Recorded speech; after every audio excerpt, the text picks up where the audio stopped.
for the July 20th meeting. Do I have a motion to accept the minutes, approve the minutes? So moved. Second. Moved by Phil, second by Lauren. Is there any discussion? There are. All in favor? Aye. I would entertain a motion to go out of order. I think we have a lot of folks here to talk about the municipal building project committee presentation. So I entertain a motion to go out of order and address that right now. So moved. Second. By Melissa, is there any discussion? Hearing none, all in favor? Aye. All right, we're going out of order. So Lauren, I'll turn it over to you to start the discussion about the municipal building. Thank you. I'm happy to talk about the project, but first I'd like to mention a few members of the Municipal Building Committee that are here today. Linda Gillies, David Sessions, Gareth Roberts, and also ad hoc, Pete Anderson, and also ad hoc members, Dory Henning, and let's see, Vern Ziegler is on the line, and I think Fred was going to be here. Fred is there. He's on the Zoom. Oh, hi, Fred. Yes, Fred as well. Yes. Okay, so before we present the results of our committee's work, I want to briefly remind everyone of the genesis of this project.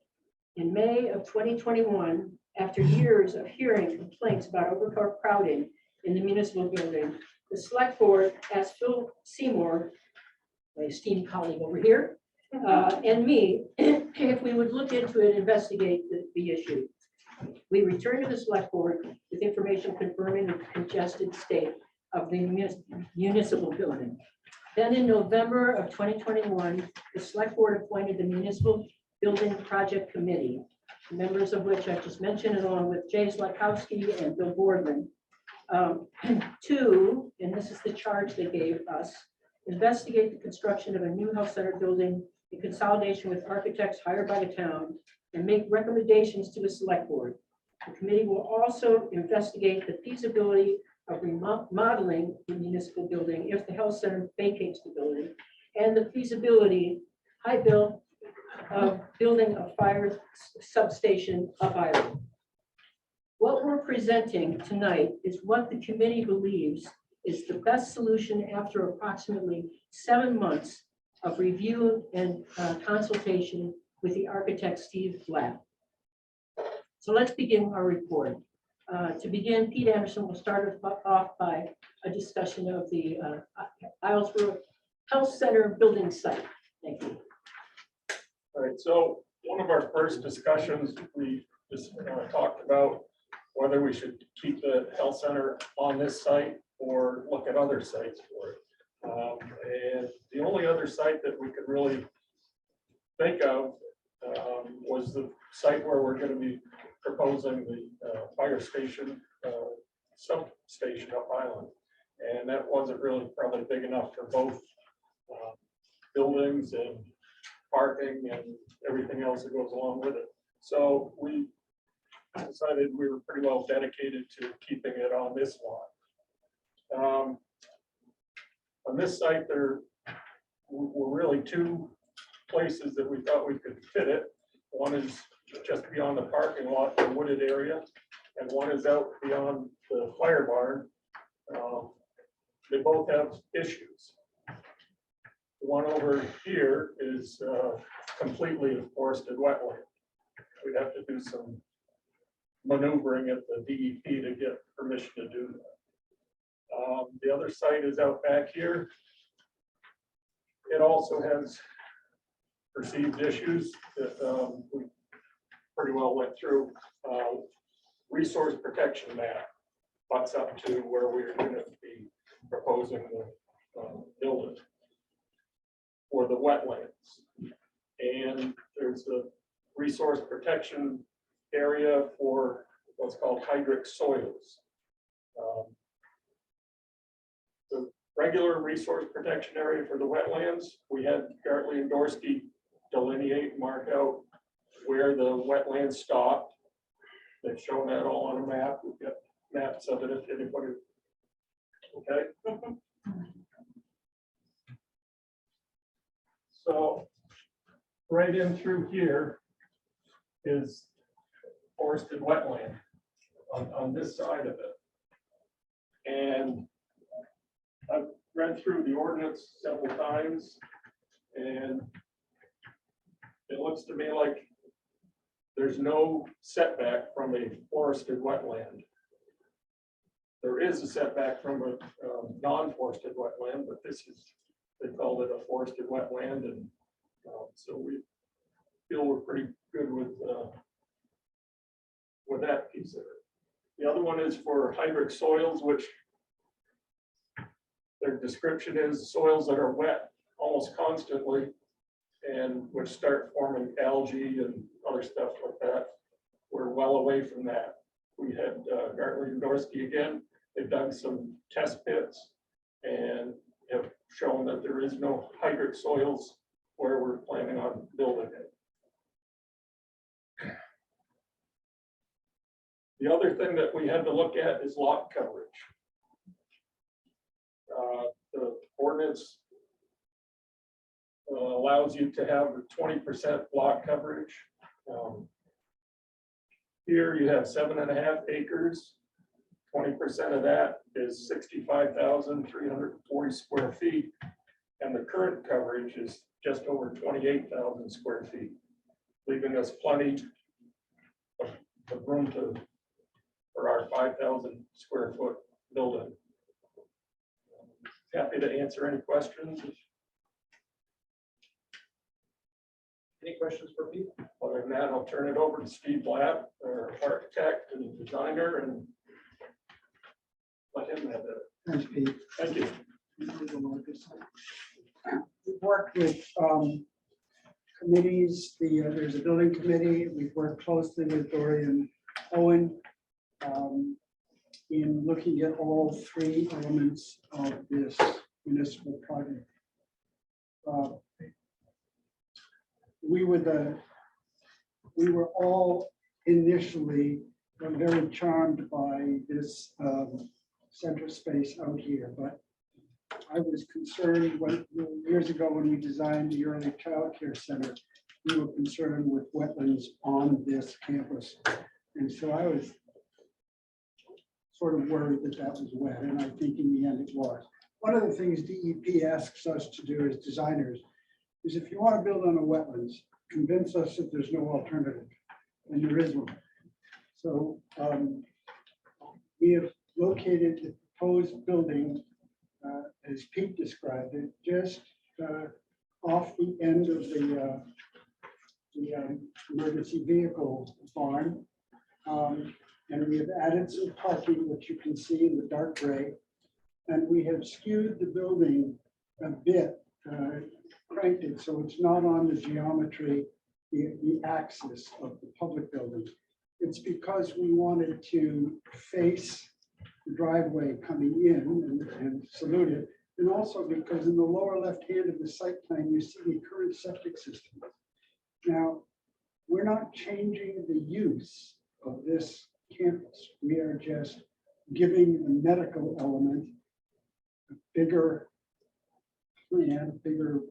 plant, expanding public safety into what the medical facility has in this building, and then picking up the parking a bit so that it has proximity to the proposed medical building. It serves as a bridge between the existing, you see the light gray paving, and the darker gray paving provides for handicapped access, for ambulance access to the severe care room, the trauma room, and a clear, accessible entrance to the building. So the medical element, the healthcare element will have its own identity. Can we go to the plan? We had several iterations of this. The first one that we did when we were still in the middle of the campus was in fact square. This one is also square,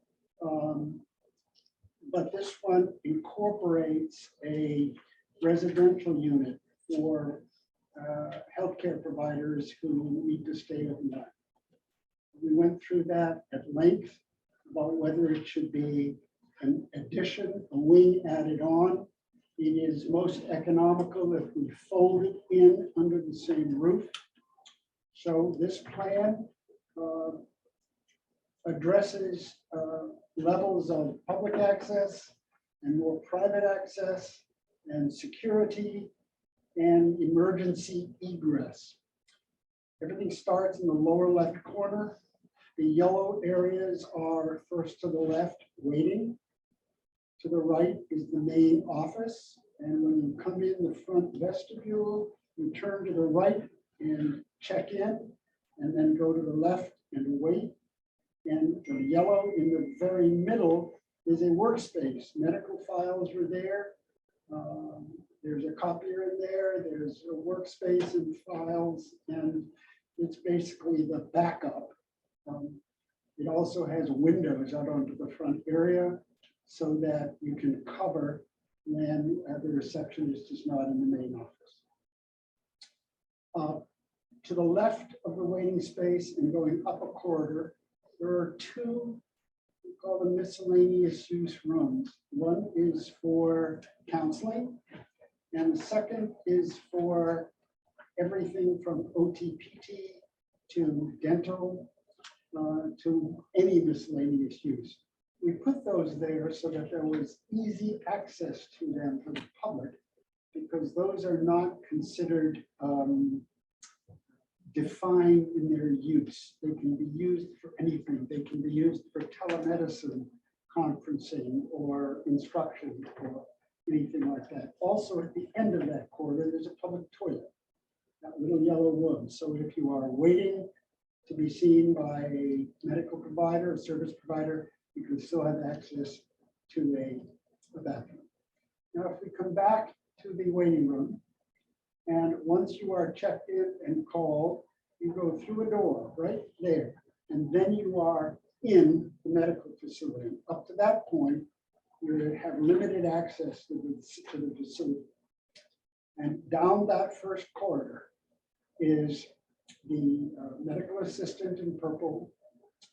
Across from her in green, or him in green, is phlebotomy, where you can get blood drawn. Down into the corridor again, as you go along, there are 3 offices for medical providers. Chief provider is the first, and then there are 2 very similar, if not identical, offices for multiple providers. As you'll notice, every time I can end a corridor with a door and a way out, I do.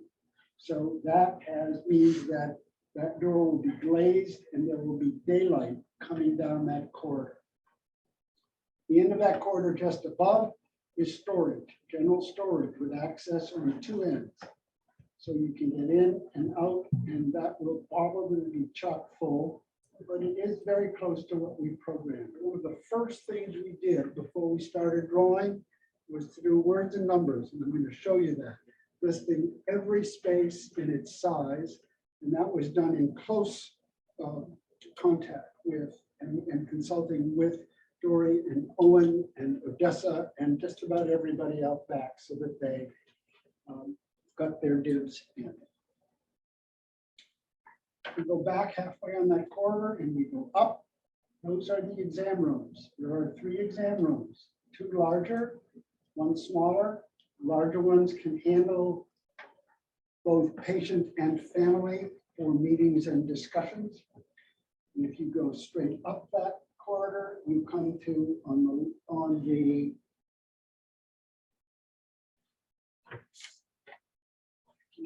the left is a bathroom. So if you are in the exam rooms and you need to give a urine sample, you go into that bathroom and you can pass it through a shelf in the wall to the laboratory, which is at the left.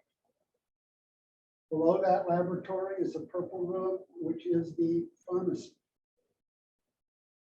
At the very end of that hall is a green room, which is, we have been calling it the trauma room, but we eased that up and decided to call it the critical care room. And that room is also accessible in an emergency from both that carport, you can back the ambulance up to take someone off island. It's also accessible, so that if someone comes in the front door and is in real severe trouble, they can be directed straight up that corridor and into critical care.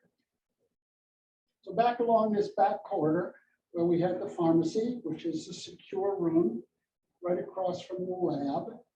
And as we walk down that corridor, we come to a laundry in purple right there. Then we have a custodial room. And then we have a mechanical room where the furnace and the hot water and everything will be generated. That corridor also ends in daylight. If we need service or replacement of a furnace, we can take it out there. And I can't promise you, but I urge you to believe me that that furnace will last a long time. Go back to the middle where she is and go straight up, and you will find on the left a staff toilet with a shower that is accessible to patients if necessary. To the right is staff break room above it, and then a staff meeting room, teaching room, and everything room. It's the largest room in the building, and it is multi-purpose. And if I come back and go up the corridor, finally, I have access to the overnight apartment. That access is through the kitchen in the upper right corner. It also has an access over by critical care trauma. So the person staying here can access that directly from the clinic or from the outside over to the left. And it has a bedroom in the upper left corner, a bathroom, some storage, and the central space is living and dining. It's a total of just about 500 feet. It's a small unit, but it is not someone's home. It's someone's very temporary accommodations. So this building is 72 by 72 square feet. It is very, very well insulated. It has a pitched roof, which has its south face, which is the left slope, facing as close to south as we can, and it has solar panels on it. That is proposed as a metal roof, which will last longer than most of us will. We have tried to give this a form that is comfortable on the island. It has residential scale windows. It will be of very good quality. It has a gable roof over the porch, and that is basically to shed water away. To the left of the front entrance is a handicap ramp which starts out on the driveway and goes up. In the middle, right under the gable and the arch, are steps. And to the right of that entry, there is a porch. And so if you are waiting to be picked up, you can be up on that porch. We've set the building back a bit so that it can have some greenery in front of it and not look like an addition to the existing building. It's going to be very, very simple to excavate and landscape. It will be a slab on grade building. It will be very likely heated and cooled by heat pumps. We would like to have it an all electric building so that we do not use fossil fuels. Our major intention is to make it extraordinarily efficient so that it is well built and durable and low maintenance and pleasant to come to and be in. That is how I feel about architecture. And that's what it should do. I'm going to answer questions when we get to the end of it. It's just under 5,200 square feet. As I said, it's a slab on grade. It has a very small roof to the left so that when you come out of the critical care room to get into a vehicle, you are covered. It has exits on each face. It's a safe building. It will be built all current codes, and probably we will project the codes out and do it so it will be compliant for the next decade. Energy codes are getting tougher in the state. Building codes are a little tougher, but reasonable. All the windows will be large enough to get out of in an emergency, should there be one. But I think it's going to be easy to understand the building. Where do I go? Where do I go from here to not get lost and not get confused? That's the major part of our project, but we have also worked with Fred and Mert on this building.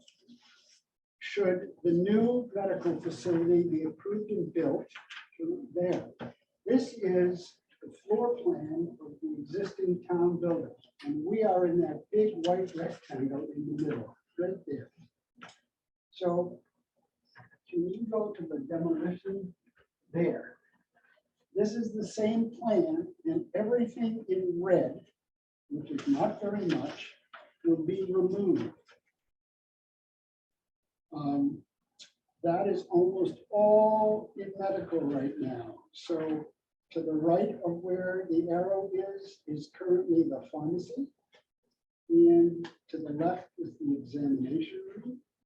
And above it is the only toilet. And above that is critical care trauma. To the right of that is part of the current public safety, excuse me, to the left. That's a current public safety. And out in that big room is the kitchen and the meeting room. And in the bottom of the plan, across the bottom, is currently one office for public safety, and the office in the middle and the right and the end are all part of the medical complex. So right now, as you all know, you come in the front vestibule, you go right into town office and left into medical. Now you will go left into public safety. And reception will be where medical reception is. And why don't we go to the other one and show them? Thank you.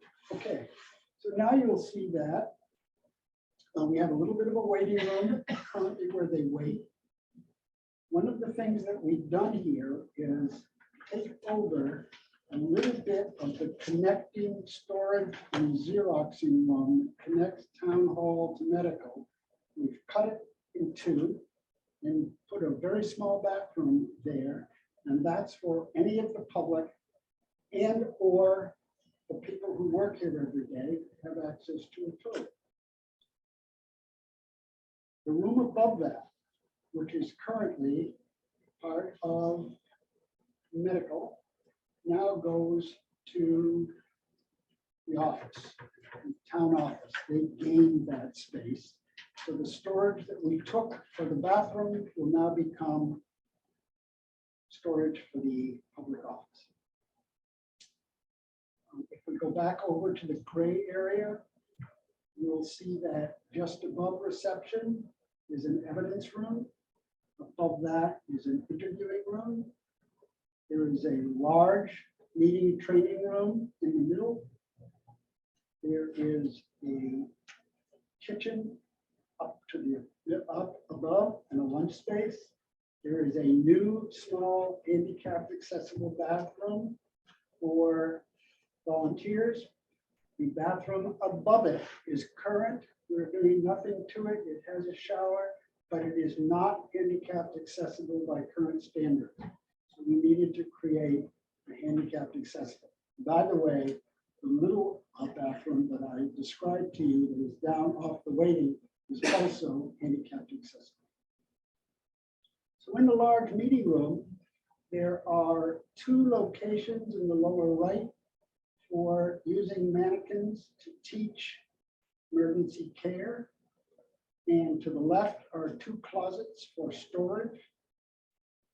Mert is campaigning to get those for his stuff, but Fred is campaigning to get those for his stuff. And that's okay.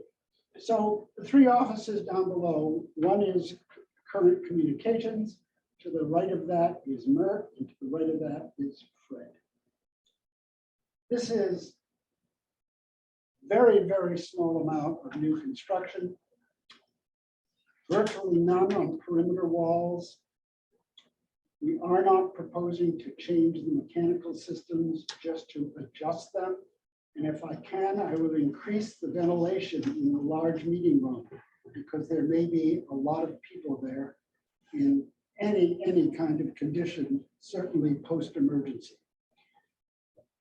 Okay, so that's that building. And then our third part of the project is a fire barn on the north part of the island. Can you show us the site plan first? This is up, you're gonna have to help me with what's the name of this, of the guy who's to the left with the driveway? It's an auto place. Okay, so there's a bunch of land that is owned by the town. Used to be a, I think it used to be a DOT pit or something. So there's gravel, there's some storage of granite and boulders and whatnot, and some earth. But there's a very, very easy access point where we show the driveway and we show a place for turnaround, and then the barn sitting right there. And that is located on an east-west axis, so that the south roof is at 35 degrees, which is close to ideal for solar gleam. Low on the plan is a red circle. That is an approved test pit for septic. And we will need to find a location for a well, which shouldn't be difficult. And we will bring in overhead power. Very likely it's less expensive from the road. Now we can go to the other sheet to show you that. This is I believe it's 36 by 48. It's a pretty big barn. We're thinking of a trussed roof, although we have considered that it could be what we call an attic truss, so that Mark can put storage up there. But I'm very, very concerned because storage like that gets overloaded and it impacts the ceiling. So if we don't need to, we won't. It is absolutely a vehicle garage. It has two 12-foot high doors so that they'll handle all the trucks. In the plan below, the doors are to the left.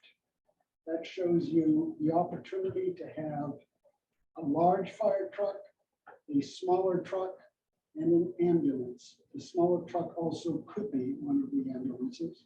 And to the right, there's a mechanical room in the upper, a small table and some benches in the middle. Those benches will be cots if someone needs to sleep there. Below that is a bathroom and a shower. And below that, excuse me, the one in the upper right is storage, the one in the lower is mechanical. This is a very simple building, very simple. My concern is that it be reasonably insulated, slab on grade, very durable materials that don't require a lot of maintenance. And we would certainly like this to be built locally so that it is a project that citizens can participate in. Lastly, I have a budget sheet for you, and I can read from mine here. And a little tough for you to do that, but you probably have them in your packet. The upper 2/3 of the sheet in the yellow, green, and purple or blue are the program elements of the medical facility. And it presents the square footage of each space. We give a factor to that by the level of its difficulty and cost. And then we put values on the right-hand column of each of those spaces. And that brings us down to line 34, which says that we have a net square footage. If you add up all the program, it's 3,860 square feet, but you do need to put a factor in that for circulation, thickness of walls, mechanical chases and whatnot. So that brings us up to 5,184 square feet, 5,184. And our cost estimating consultant has provided a number of $480 a square foot. And as a quick aside, I want to tell you that I've been practicing architecture for 47 years and I've been having a wonderful time at it. And the worst thing about the last 3 years of being an architect is the cost of construction. And honestly, I question, I hope this doesn't hurt us. I question if it's worth it. It is so expensive to build, and there's very little we can do about it. Because a building like this needs to be built. It isn't going to get less expensive. It might get a little less expensive, but even with this terrible inflation that's happened to the construction industry, while that settles and maybe halts inflation, normal inflation will catch it. So I just want you to know that it's so expensive. It's not something I have any control of. That's why I had an independent cost estimator confirm this, because without his number, I wouldn't have believed it. So we have a $480 square foot per square foot building, which means that our building cost will be just under $2.5 million for just the health center. We think that the renovations for this building will be very inexpensive. They are not weather impacted. They do not include intensive mechanical or electrical. They do not include special subcontractors. It's very, very straightforward work. So we have tacked $50 a foot renovation to that. And for 2,000 square feet, that's $100,000. Construction cost for the fire barn, which is 1,728 square feet, we would put at a number that 5 years ago we thought was a very healthy construction number for a house.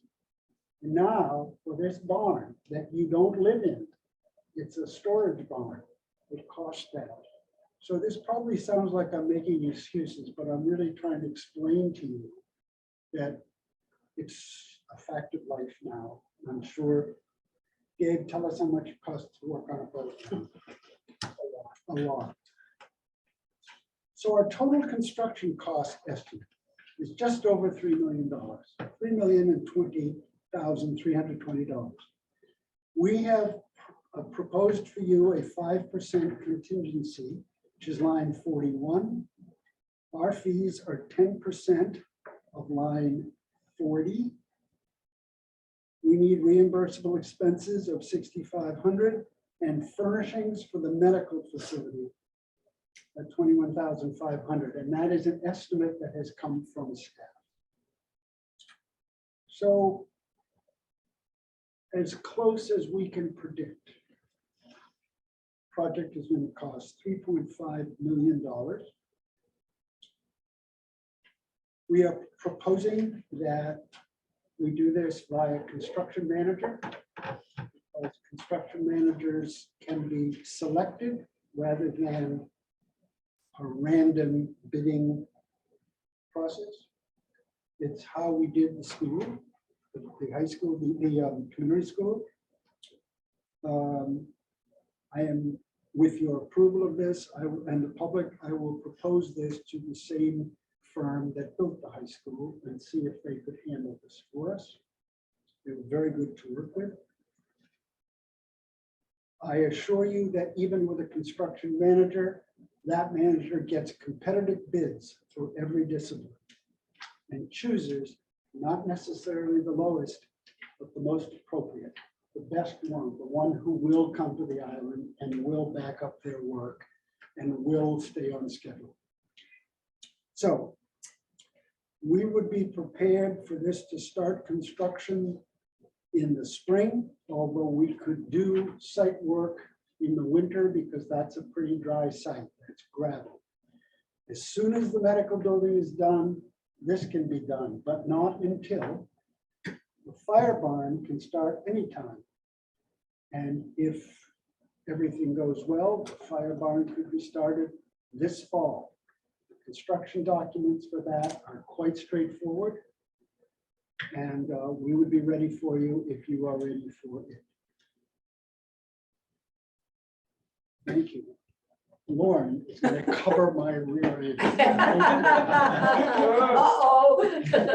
Well, first of all, Steve, would you be willing to take some questions or Certainly, comments? certainly. Okay, so anybody questions or comments about what you've seen and heard? Anybody? Is the fire barn insulated? Yes. I'm trying to insulate it not with fiberglass bats, even though that's the least expensive, because it's the most subject to moisture damage. So we'd like to use some kind of rigid foam. Any other questions? Yeah. When you talk about the furnishings for the medical building, are you talking about everything in the medical building, all the tables and equipment? It's movable furniture. This is a furnishing. Yeah. A built-in cabinet is not. Okay, so every examination room will have its built-in. That's in the building budget. Anything that you can pick up and walk out with or walk in with, chairs, file cabinets, those are all movables. And so actually, we all know those can be either reused or bought. And I am not responsible for that number, but it sounds about right, because a lot of it's built in. Well, that's something that I worked on and taking into consideration of using as much of the equipment that we already have. So we do have an electric exam table that goes very low to the ground, which is most desirable for older people, especially, not necessarily, but older people, so they don't have to step up to get on the exam table. That's probably the most expensive item. If you buy a new table, it's maybe $10,000. Ours is on borrowed time, but we do have a contingency fund because we know that it's been on borrowed time, but we are going to use that. It's working fine right now. We have the stretcher that we use in the trauma room. We're going to continue to use that as well. And we priced out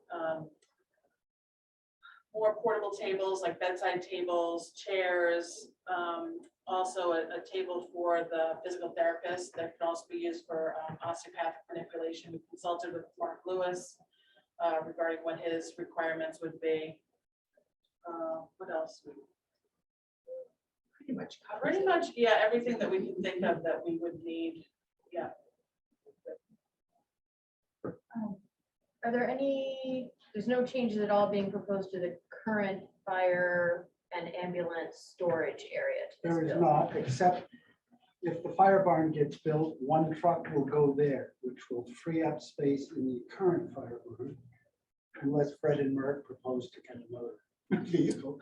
But Mert has needed space in there, and he's sort of been surprised that that's going to be it. Steve, how high are the ceilings going to be in the medical facility?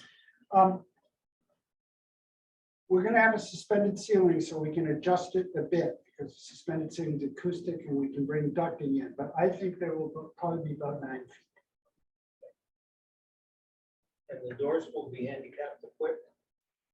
In other words, you can hit a button and the door will open? Not all of them. The front door will be, Yes. and the doors on the interior will be securable, but for instance, on bathrooms where everyone has washed hands, we do something where you can open it this way instead of with your hand. Little things. The exit door in the vestibule will be automatic. We will have a button as well as a push. Usually we concentrate on the major in and out there for a button.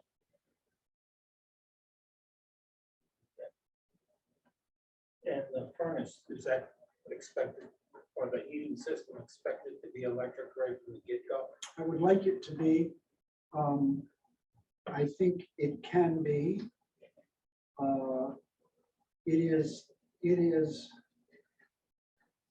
It is a general objective of architects nowadays to try to do fossil-free buildings. not only with the mechanical system, but with the materials that we use, and that's not easy. But I would like to use as much electricity as we can. Not use a lot, use as little fossil fuel. Frequently, when we do heat pumps, we need a backup. Should That was my something happen. next question. What's And the it- fuel? The fuel from that, I would suggest is propane. Propane. Propane, because you don't use it very long. So you don't need a lot. The roof for this building will be suitable for solar. It is, we've designed both this building and the fire barn for solar. And the solar that is on this building will now still be there. And it'll be interesting to me how CMP or whoever does your electric decides to meter the two buildings. I expect they'll be separate. But we will, solar panels are getting not only less expensive, but more efficient. And we'll have quite an array on the end of this building, not as much as on your existing building, but a pretty good one. On the medical center side of things, is there additional equipment that you would imagine being in those examination rooms? So I'm thinking I'm guessing probably not like an X-ray machine or something like that that is not currently in the capacity of the current space. One thing that we didn't take into account is maybe to have another cardiac monitor to be able to do a 12 lead EKG. Right now, we have a life pack like the ones that we have on the ambulance. Oftentimes, you have patients in both areas, so you need two. What else?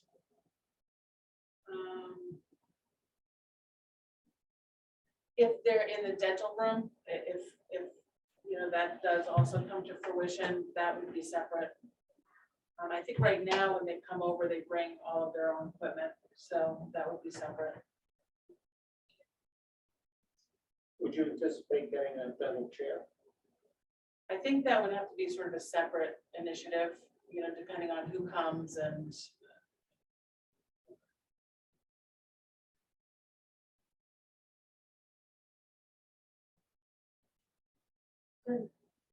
I guess I partially understand the plumbing situation in the fire barn, but I can see that would probably increase it, you know, increases the cost. Is that a requirement since it is a storage barn, or what? Well, it has a bathroom. And it has a little outside of it, it has a little counter with a sink in it for coffee. If we decided not to do that, we would therefore not need a water source. We could honestly put an outhouse or portable. We could do that. Yeah, but the firemen need to take breaks. I mean, Well, they that's work what- it out in shifts if they're cutting trees, for example. Right. They need a place to go. And that's why we put in a couple of cots, and there's a shower in the, because they'll be filthy, and a place where they can get a sandwich in a cup. So I would think we would try to do that. I think we should make it as comprehensive as we can afford to. So that's what I proposed. Well, I did not mention this, but I'd like to. I am becoming very, very interested in digging deep into storage batteries for the solar juice. So if we could afford, they're expensive, they're about $10,000 a piece, but if we could afford some storage batteries, especially in the medical facility, then you're generating solar power and you're storing it for use when you need it.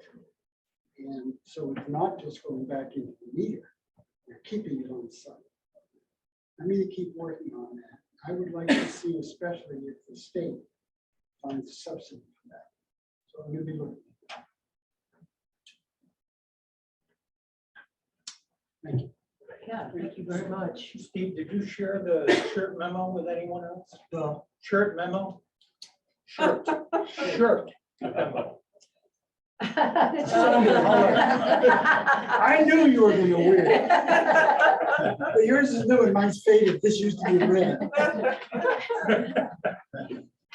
Are there any other questions? Anybody? Nancy? Oh, sure. Yeah. I was surprised to see that the on-call accommodations were put in at the standard square foot rate. Doesn't, I mean, that's quite palatial, that cost of 400,000. It's because the laboratory will cost more per square foot. And the critical care trauma room will, and the bathrooms will. Yeah. And so it all levels out, but let me see what give me just a second. No, it had the cost is $400,000. Yep. That's right. So that just, what it's doing is leveling an amount that's not based on what it's representing. I understand that the others, why would not their numbers have been accurate so that you didn't have to do that? For the other things that you're talking about, those prices aren't,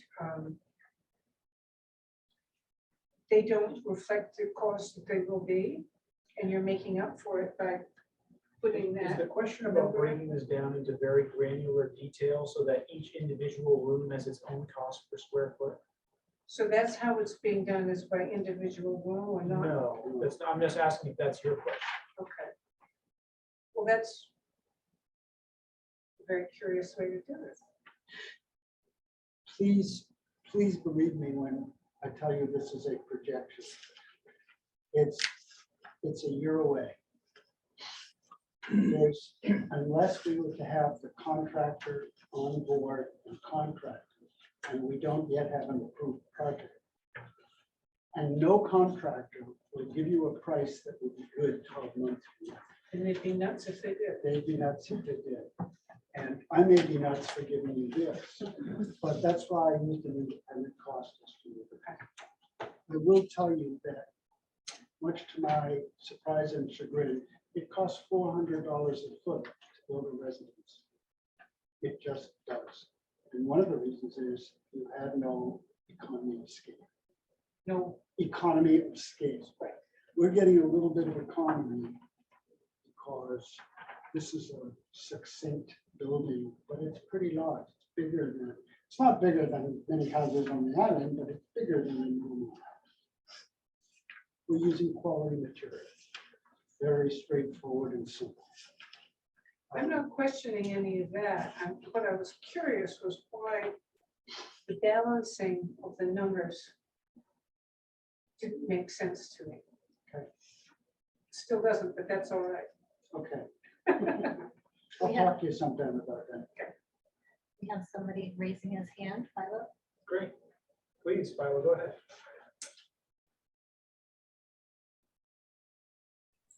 Let me check the volume. Can you hear me? Yes.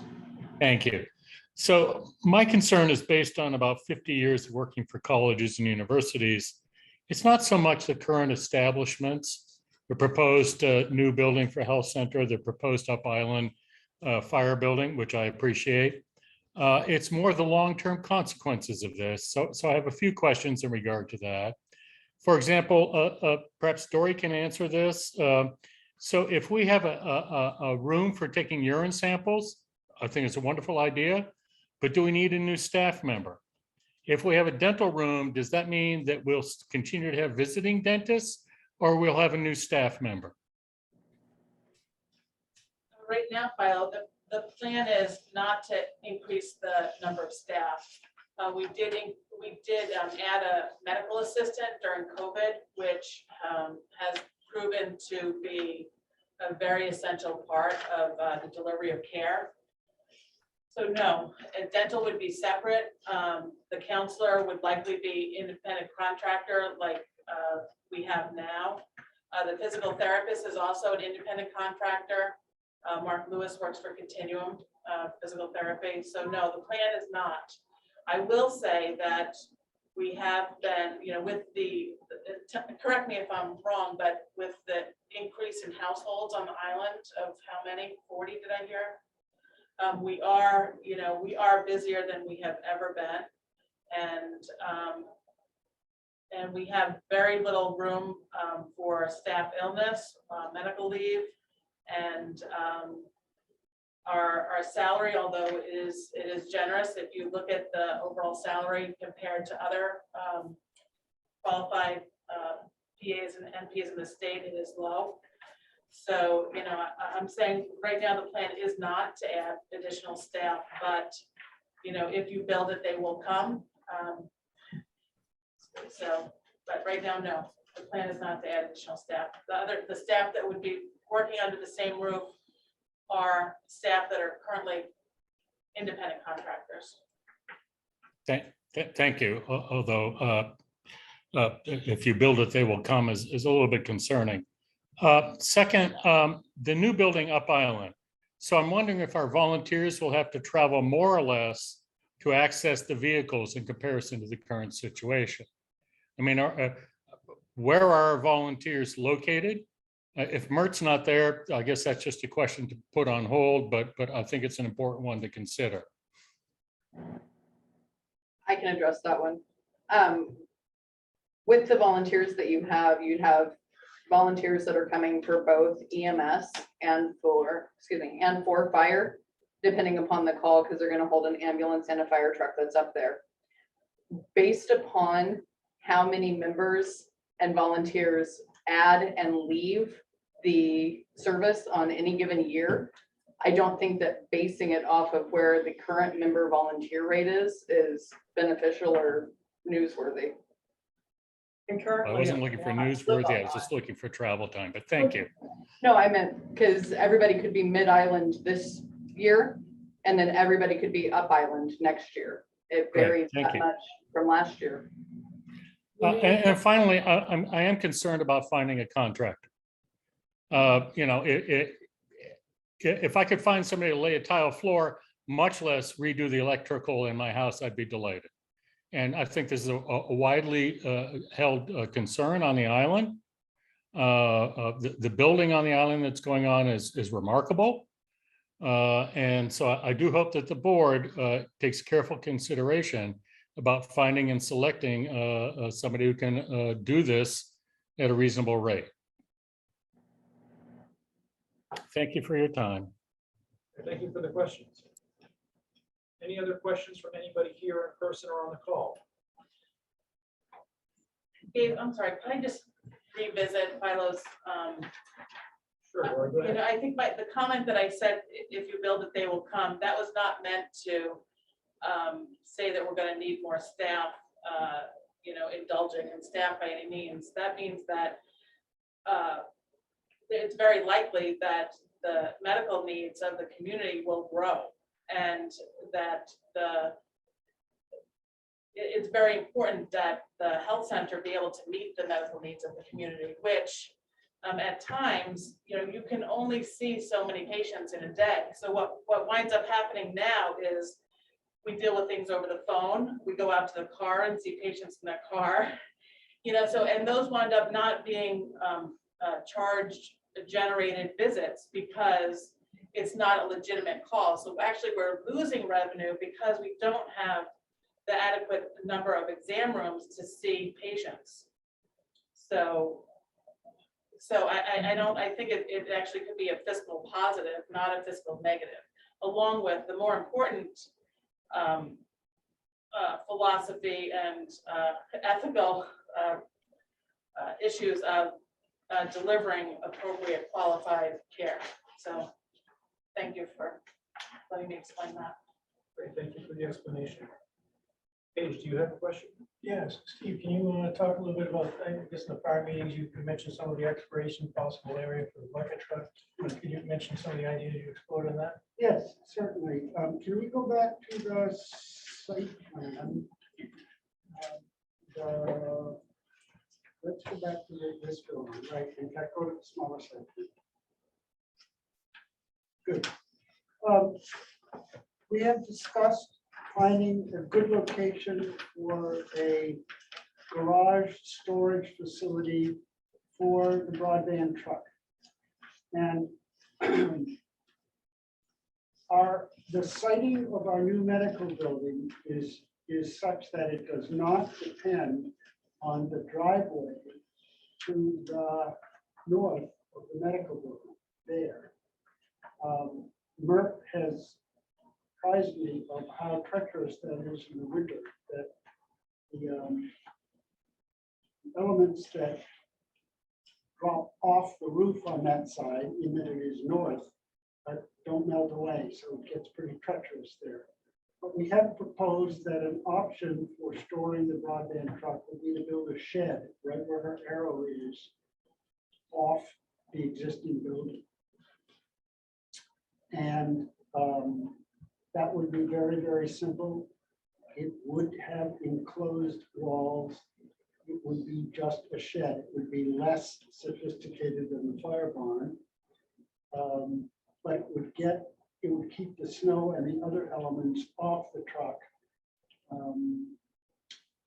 Perhaps have something like a receptacle, so you could plug a block heater into it or something to keep the thing on. The other option was to consider accommodating it at the fire barn on the north. The proposed new one. And there would be room in that likely, but perhaps not always. And perhaps in the nastiest storm, you would have to move the broadband truck because you would have to move an emergency vehicle up there. And I have committed to working to get some kind of a cost estimate for what that would cost. The cost of that shed on this building is not included in this proposal.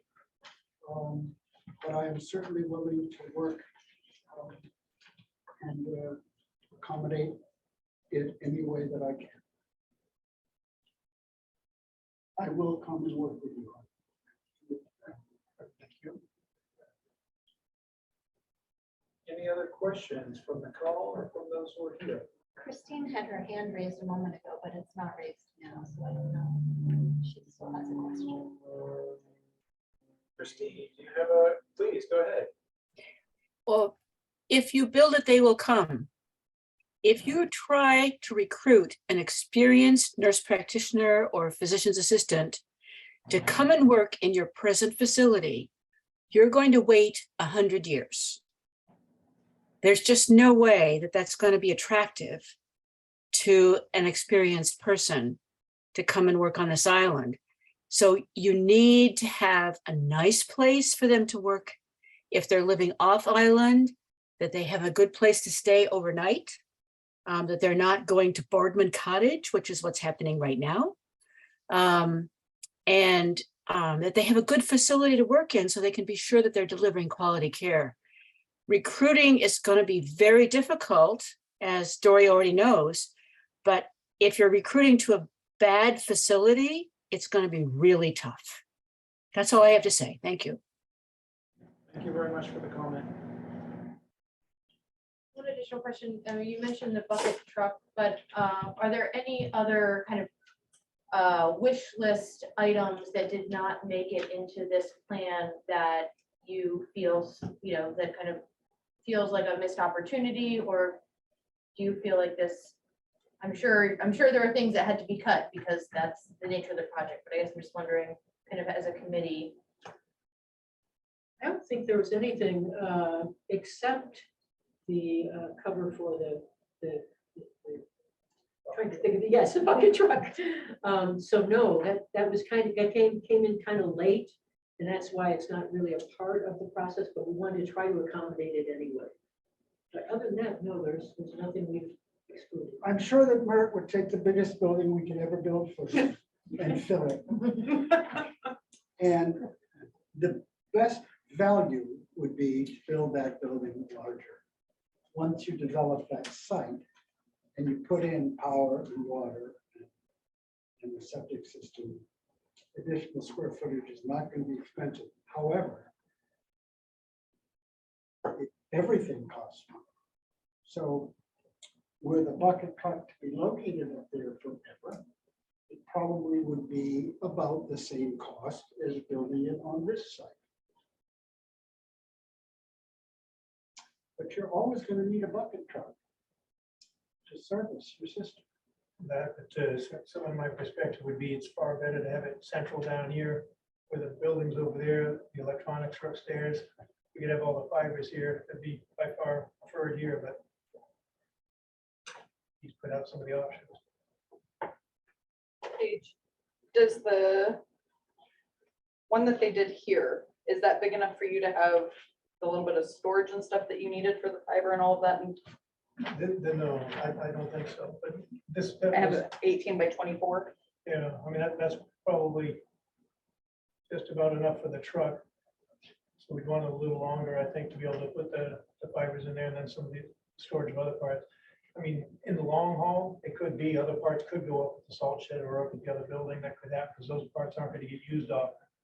But the drops that get used all the time, you want those.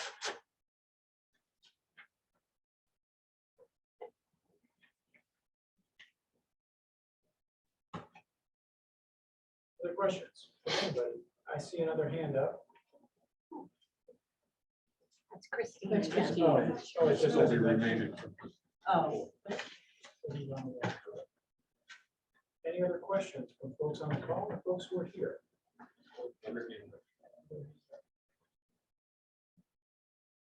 So, I see two hands up. I don't know if they're old. Philo and Christine, are either of you have another comment? No. Okay. Well, thanks to everybody who put in so much time and energy into this from the committee. We're not done. I know.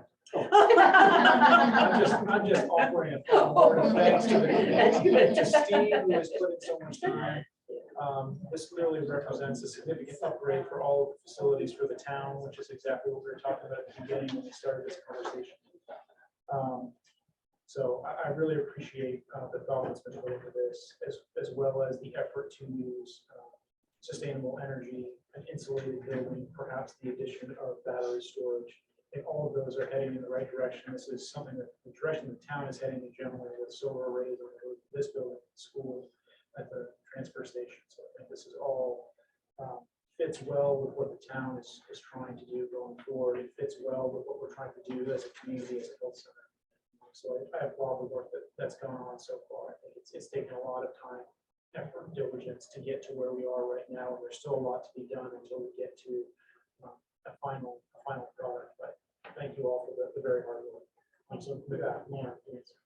Well, back to reality, we're talking about $3.5 million for this building. What we're proposing is to have half of that funded by municipal bond. So $1,750,000 would be supported by a municipal bond. And the other $1,750,000 would be from private donations, both from year-round residents and from seasonal residents. I just want to check with Linda if she wants to add anything to that. She is our campaign manager, so to speak, our funding chair. Well, it's what we did with the school. The school was a half and half deal, and that worked very well. And I do believe we will be able to raise this $1,750,000 from private sources. I already sense a certain excitement in the private community, and both islanders and seasonal residents. And I think we can do it. And I asked Vern if he would talk a little bit about the impact of the municipal bond that will be a part of this process, how much that will impact the taxpayers. And Vern said that he would step in and say a word or two about that. Good evening, everyone. The impact would be at the current rates that we think we can get from Maine Municipal Bond Bank, with the town share at $1,750,000 would be 0.4 mil. So that would be on a $100,000 house, that would be $40 per year. And on a $300,000 house, that would add $120 a year to their valuation. Great. Hey, Vern, just one question about that. How long would this bond be for? What's the term? So I put in, when I priced it, a term of 20 years for the bond. It's not a lot of money in the grand scheme of municipal borrowing. And so it's the same term that we used for the broadband project, which was almost twice as much. Whether Maine Municipal Bond Bank, they're going to give us some guidance when we get to it as to whether they would allow us to go out longer or whether they would want us to go shorter. But I think 20 years for our purposes right now is probably a good idea. And the other thing is that 0.4 of a mil, the way Maine Municipal Bond Bank structures their bonds is that your payments go down over time. Where with broadband, we tried to sell those bonds so that we had more of a level payment over the 20 years, more like a mortgage. But with Maine Municipal Bond Bank, they tend to do it so that each time you make a principal payment, which you do once a year, so in this case, it would be $87,500 each year, then you're not paying the interest on that money any longer. You're just paying on the balance that's out there. So it does drop a little bit over the years. Also, Maine Municipal Bond Bank, if the rates were whatever our rate is when we get that bond, if rates drop enough, they group us with a whole bunch of other bonds. They may sell $40 million worth of bonds all at once. If that packet of bonds is such that refinancing it or basically reselling it would result in a lower payment to the people that have borrowed money in that particular issue, they will refinance the entire bond and just notify you that yours has been refinanced at a lower rate. This is what the rate is, and now your payment will be this much, and they'll send you a new payment chart. Can it go up, Vern? It cannot go up, no. Why would anybody refinance a bond and have the bond payers pay less? Well, because there's two components to a bond. There's the cost of there's the interest that you get, but there's also the cost of the bond itself. And if the bonds that you hold, whether the interest rate is too high or too low, it can affect the cost of actually selling that bond to someone else. And occasionally people buy bonds. They're old like me. They buy a bond for 20 years, but 7 years in, all of a sudden I've got to go in a nursing home. I need that money. I have to sell that at whatever I can get for it. And so getting it closer to a prevailing market rate will preserve some more of that principal for somebody like me, if that was the case. Thank you for that explanation.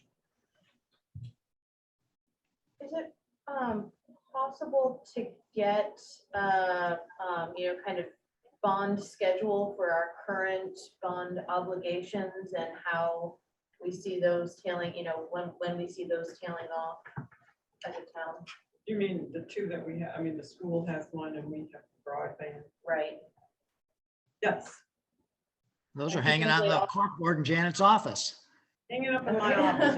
And presumably also the solar projects also, they may not be a bond, but I guess kind of long-term Future obligations. future obligations. I think would just be helpful to have for discussion.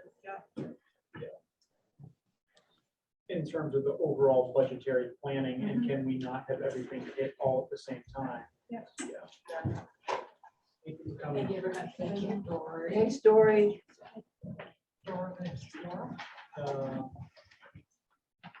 Any other questions before we move on? I think we're ready to find out what the select board wants to do.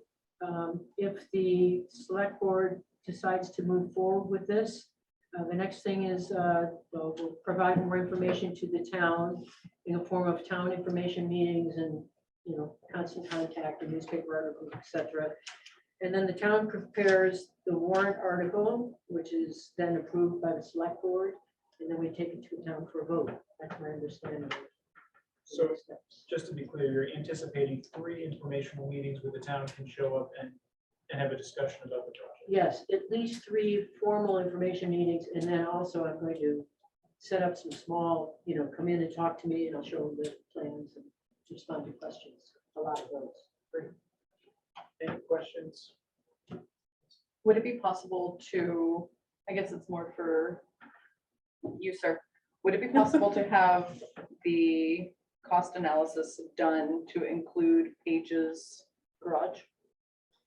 It's not a garage. Shed. I think Covered that's area.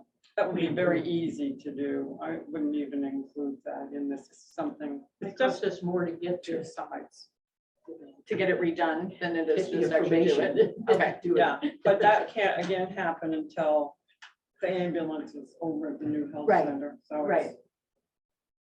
Okay, I just want to make sure that we're not leaving Paige cold. And that he gets included. We like him. Yeah. And so, but no, that makes perfect sense that it would cost more in order to have it redone to include him. Yeah, I mean, I think if we're going to be tackling a project of this scale, we ought to be tackling that last piece too, and not leaving that as an afterthought. So that makes perfect sense to me, despite the reality that we're not going to be moving on that for likely at least a year. Right. I do think it makes sense to include it, and we don't want to.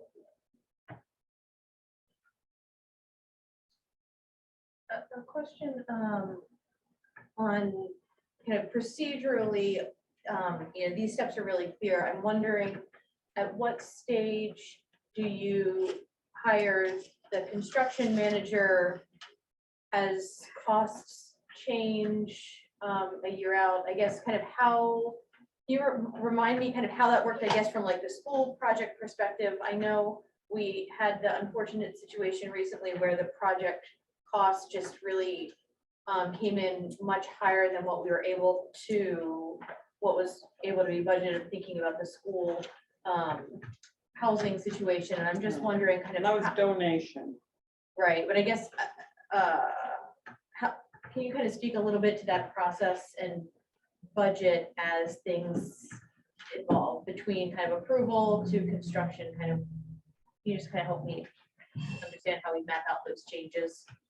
One of the things that a construction manager provides is ongoing cost estimating. And one of the advantages to bringing a construction manager on is that firm becomes part of the owner architect construction manager team. Unlike when you go out to bid and the low bid takes it, there's still an adversariness there is. The builder wants to make as much money as he can and change orders and all of that. And the owner architects on this side are trying to argue that no, you were supposed to understand that. So with a construction manager, everything is open book. And that party comes on board, acknowledges what our budget is. Sometimes will say to us, that's not enough money. But most frequently they say, okay, we understand that. We will commit to that. We'll find a way to build it for you. That's what they did with the school. They were pretty resourceful. One of the things, this is not a major project for a major construction manager. We either have to find a smaller construction manager firm that's still experienced, or we need to find someone, for instance, Ledgewood, who built our high school, our community school. They're also the construction manager for the new ski lodge at the snowboarding campus, which we designed. And we know that, and we've worked with them on that. And they're still committed to doing that as soon as they raise the rest of their money. If those happen to coincide in terms of time, there would be a major economy there, because they use the same project manager and even the same superintendent. So what I'm trying to tell you is that the construction manager comes, the advantage of construction management is instead of putting something out to bid, you interview the construction managers and you select the one who feels they can do it, and you are completely open with it. It's very much easier for construction managers to say, oh, no way, you don't have enough money to do that. What we want to do is find a construction manager who says, that's reasonable, let's do that.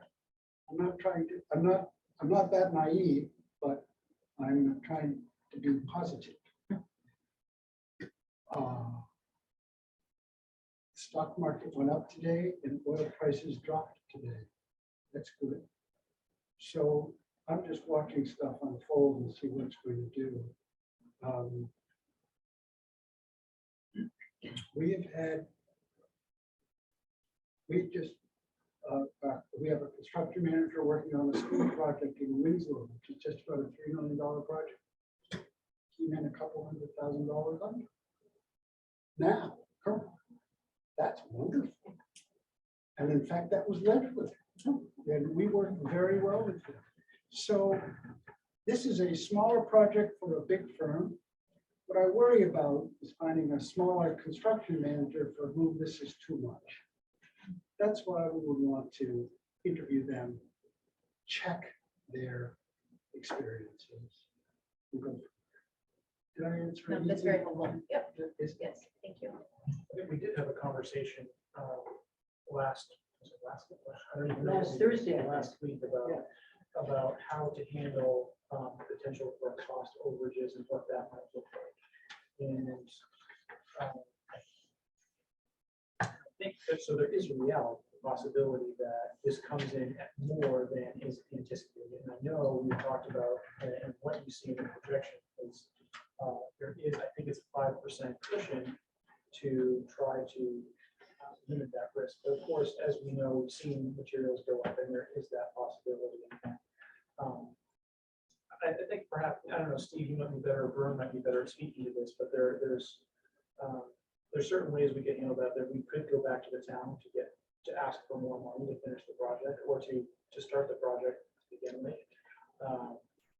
We could make adjustments to the design to try to handle that. We could decide in the event that it's very expensive to not do the project at all, I suppose. But I think in all cases, I think we're positioned to make a determination and move forward accordingly. But there are possibilities out there, including that costs go up more than they are now, that it's only slightly more, that it's less, and there's just any number of possibilities that we just need to be prepared to handle depending on what the situation is on the ground, if and when this gets approved.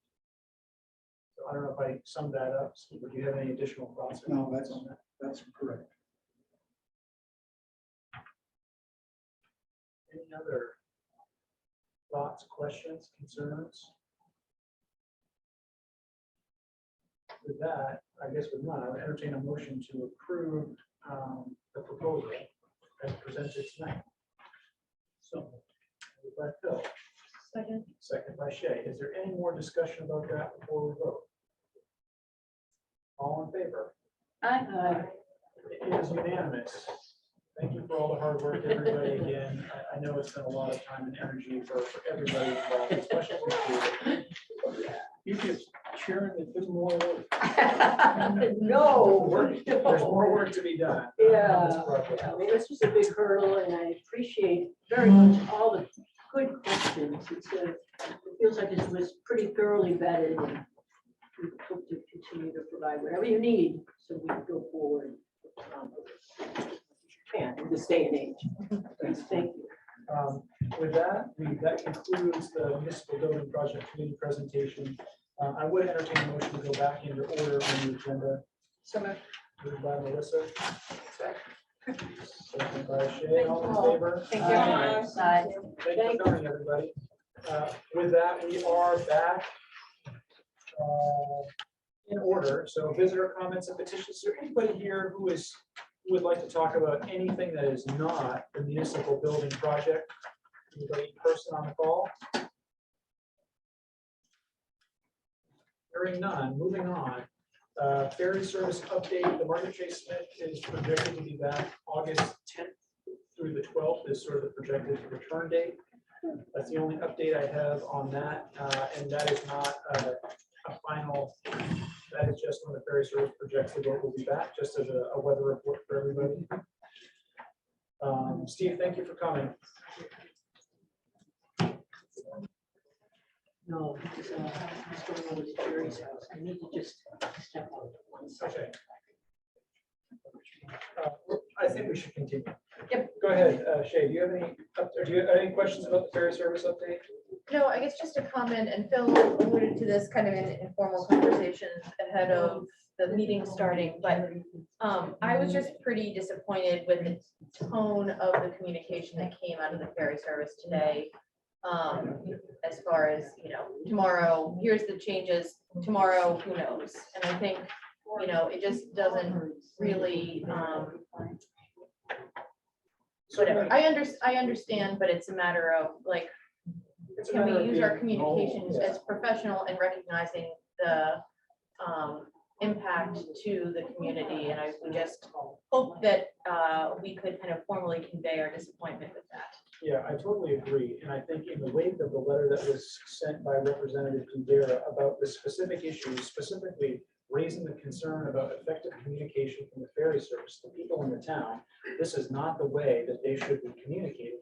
Immediately after that happened, and certainly immediately after the commissioner responded to that. And I'm not going to guess why the communication was meant to them, exactly why that breakdown happened, especially in the wake of the concerns being raised by a representative. But I do think that the town ought to perhaps forward that communication directly to the commissioner and raise the concern, because I do think that we're not there yet in terms of communication with the ferry service. And despite the staffing shortages and despite the difficulties, I think that the tone and the professionalism was not appropriate for that communication. I totally agree. I kind of want to piggyback on that. When that is forwarded to the commissioner, I think that something needs to be said, that it adds insult to injury to get an email and text notification that says that they canceled the 3:30 ferry at 3:45. They know that they canceled the 3:30 ferry. Yeah, it's almost insulting to be sitting there. You're trying to figure out if the boat is going or not. It's the general consensus of the people that I've talked to. And then you get a message after everybody in line has already figured out that, well, obviously the 3:30 is not going because we're still sitting here. They've talked to the line workers who is doing an amazing job trying to do it. And then your phone lights up with the text message going, oh yeah, we canceled. It's just, it's salt. It's very frustrating when you're there and that's happening. A lot of missed medical appointments today. Yes, serious medical appointments. And if you made an appointment with a doctor recently, good luck. Because they're at least 2 months out. That's right. Thanks for coming. Thanks, Steve. And not to mention the fuel is planned to be delivered tomorrow.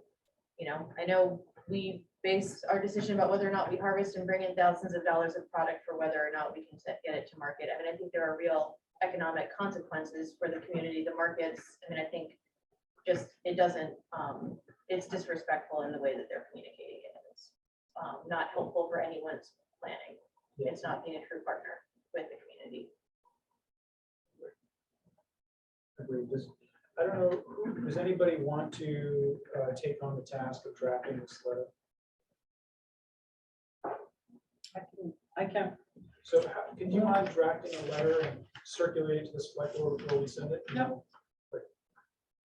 I have a feeling that it went to Commissioner Bernhardt, this email, it sends it to a lot of people. That's fine, and perhaps they had the same reaction as us, and they've already had an internal communication.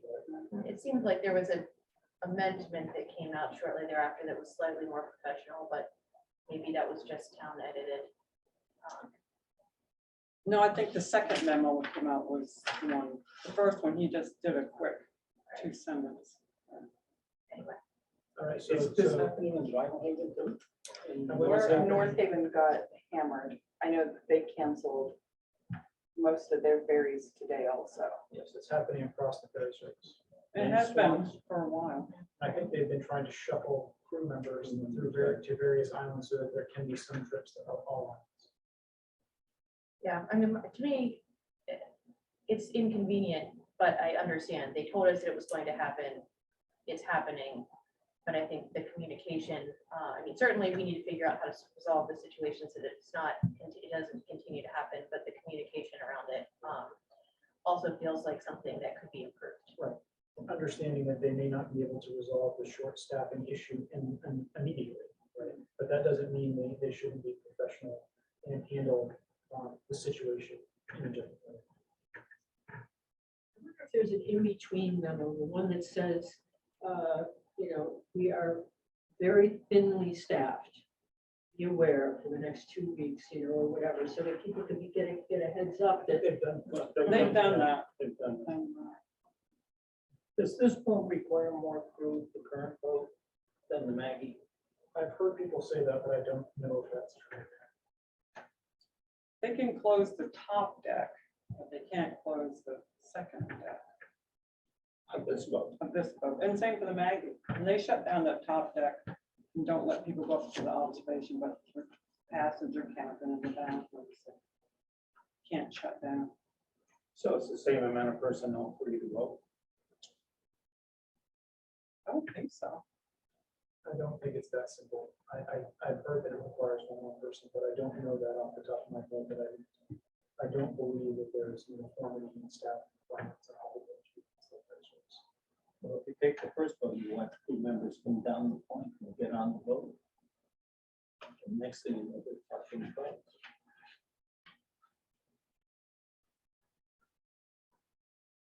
All right, well, any other questions about the ferry service update before we continue?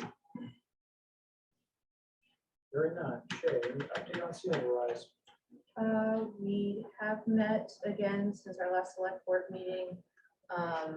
We went through kind of the process for the community resilience partnership. I think I forwarded to Janet the notes from that. And they're in here. Okay, perfect. And started to develop some priorities around what we would want to apply for an action grant.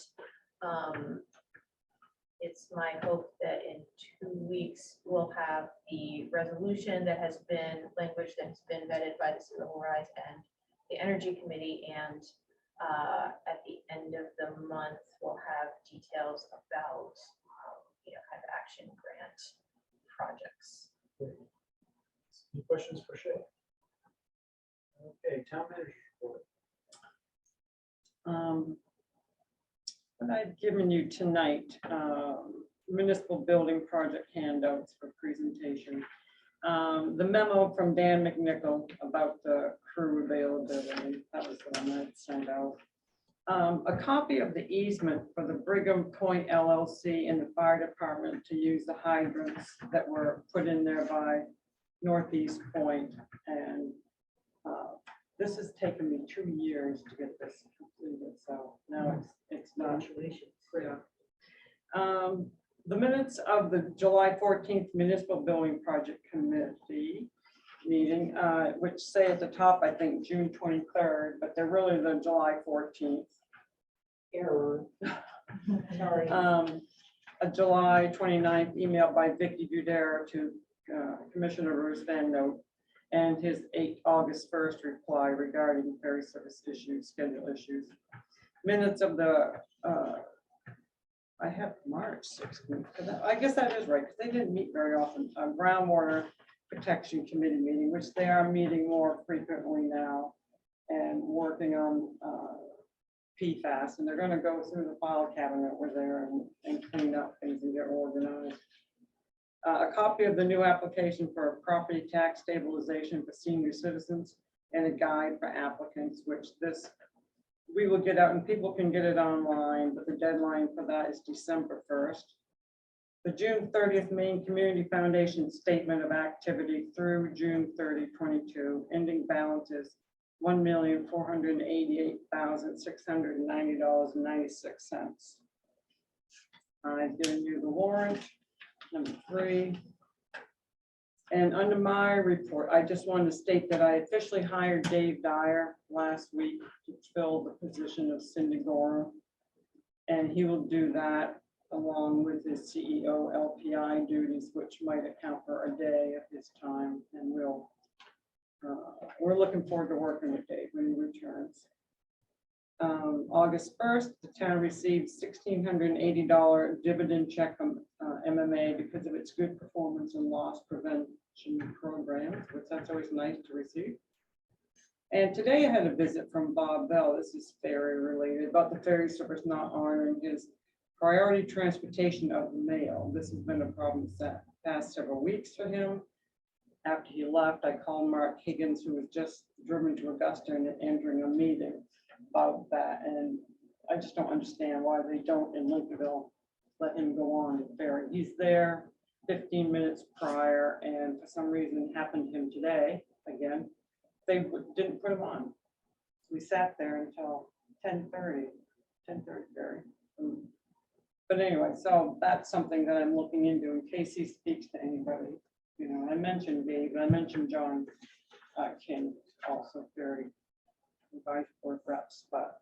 Did he say if this was happening on both sides or just the He Lincolnville just side? mentions Lincolnville. Okay.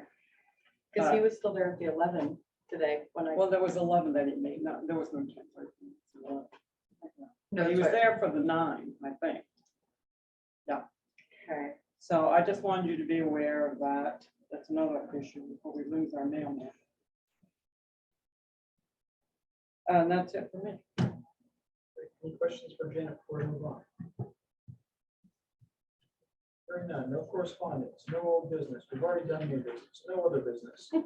I entertain a motion to approve warrant number 3 for year 2023. So moved. Second. Move second, third. All in favor? Aye.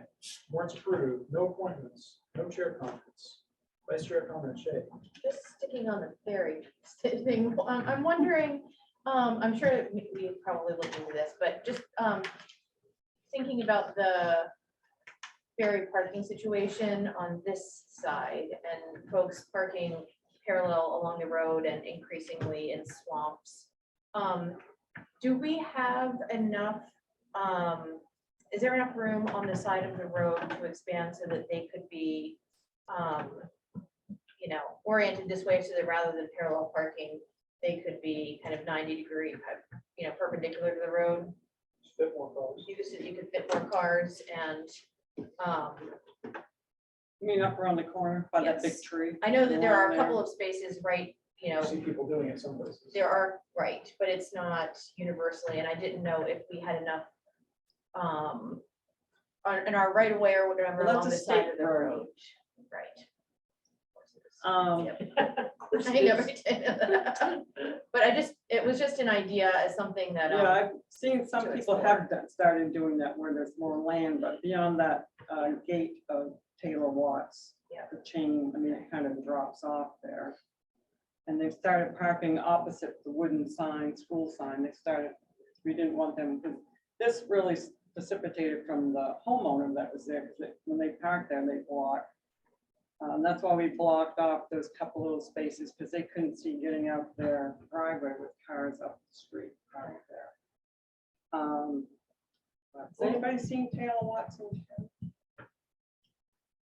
He wanted to talk to the board about his land when he came to some. I do think we should reach out, I think. I will, I think I will, but I think I saw his wife, so, I don't know what, but anyway, but I will reach out to him and see if that's, he called me in the winter about it, so he's actually here. I'll speak to him about.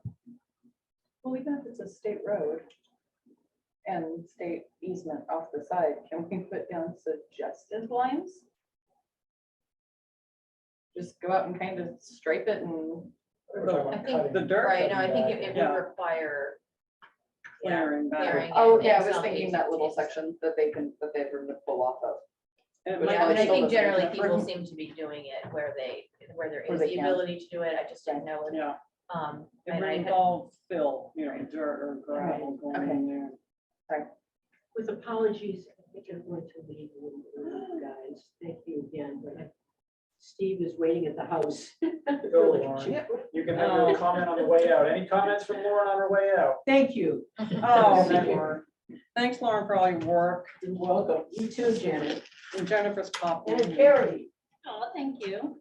Other than that, I feel like, yeah. Bill, time for dinner. Melissa gets the last word. Sending good thoughts and warm wishes to Dave Dyer and his time of need right now. Yeah. Motion to adjourn. So moved. Did you sign the warrant? No, No. At least three. kind of love it. We're like, no. And so Monday night's meeting, info meeting will just be. Oh, whoops, we were supposed to talk about that tonight, weren't we? Well, I think it's Okay. just gonna be about, It's Lauren, right? yeah. So Do the rest Do I of have us to need be to there? attend? Can me and Shay go do something else?